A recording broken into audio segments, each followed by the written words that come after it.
თბილისმა ჰაერის ხარისხის მართვის პოლიტიკის შესახებ რეგიონულ შეხვედრას უმასპინძლა კონფერენცია გარემოს დაცვის მინისტრმა და ევროკავშირის ელჩმა გახსნეს. ჰაერის ხარისხის მართვის პროექტის მიზანია დაეხმაროს პარტნიორ ქვეყნებს ჰაერის ხარისხის გაუმჯობესებაში, ევროპული პოლიტიკისა და კანონმდებლობის ჰარმონიზაციაში. შეხვედრაზე მონაწილეებმა განიხილეს ჰაერის ხარისხის მართვის კუთხით ევროკავშირის პოლიტიკა და ჰაერის ტრანსსასაზღვრო დაბინძურების კონვენციის სიახლეები. პროგრამა აღმოსავლეთ ევროპის 7 ქვეყანაში საქართველოს, სომხეთი, აზერბაიჯანი, მოლდოვა, ბელორუსი, უკრაინა, რუსეთში ერთდროულად მიმდინარეობს.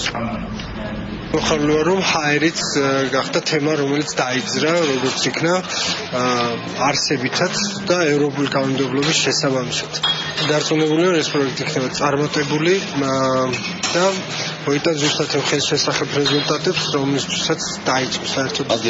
ევროკავშირი ფინანსურ მხარდაჭერას უწევს პროექტს, რადგან ჰაერის ხარისხი არის რამდენიმე საერთაშორისო კონვენციის ძირითადი საკითხი. საქართველოსა და კონფერენციაში მონაწილე ქვეყნებისთვის მნიშვნელოვანია, რადგან ეს არის ასოცირების ხელშეკრულების ნაწილი. საქართველოში ამ მიმართულებით ბევრი პრაქტიკული ნაბიჯია გადადგმული.